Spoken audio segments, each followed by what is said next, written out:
شخص اپنی بیوی کو اذیت ناک حالت میں مبتلا دیکھ کر، جس کے بارے میں اسے یہ گمان تھا کہ اس پر جنات کا سایہ ہو چکا ہے، وہ ایک شیخ صاحب جو کہ دم کرنے والے بھی تھے، ان کو بھی شیخ صاحب کہتے ہیں، ان کے پاس اپنی بیوی کو لے کر پہنچا۔ شیخ صاحب نے پڑھائی شروع کی تو جن آخر بول ہی پڑا۔ جن نے کہا کہ میں نکلنے کے لیے تیار ہوں، مگر میری ایک شرط ہے۔ شیخ نے کہا کہ کوئی شرط ورت نہیں، تجھے ایسے ہی اور ابھی ہی نکلنا پڑے گا۔ جن نے کہا کہ میری شرط تو سن لو شیخ صاحب۔ شیخ صاحب نے کہا کہ اچھا سناؤ۔ جن نے کہا کہ میں اس عورت سے باہر نکل آتا ہوں، لیکن اس عورت کے خاوند میں داخل ہو جاؤں گا۔ خاوند نے یہ سنتے ہی خوف سے کانپنا شروع کر دیا اور دور جا کر بیٹھ گیا۔ شیخ نے کہا کہ مجھے یہ شرط منظور نہیں۔ جن نے کہا کہ شیخ صاحب جانتے ہو میں ایسا کیوں کرنا چاہتا ہوں؟ شیخ صاحب نے کہا کہ بتاؤ۔ جن نے کہا کہ یہ آدمی نماز نہیں پڑھتا اور میں ایسا آدمی ہی تو پسند کرتا ہوں۔ عورت کا خاوند واسطے دینے لگا کہ نہیں نہیں، ایسا بالکل نہیں ہو،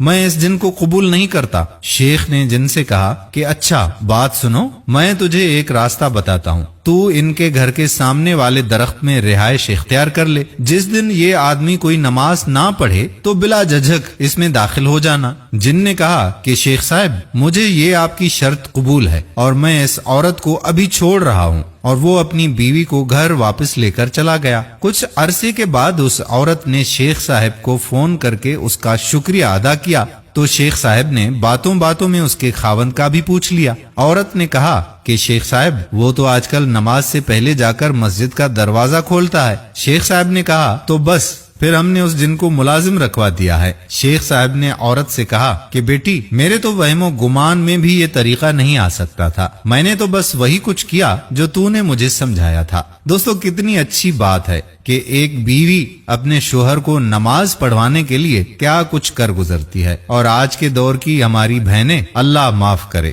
دوستو جیون ساتھی وہی اچھا ہے جس کو اپنے جیون ساتھی کی آخرت کا بھی فکر ہو۔ تو ہماری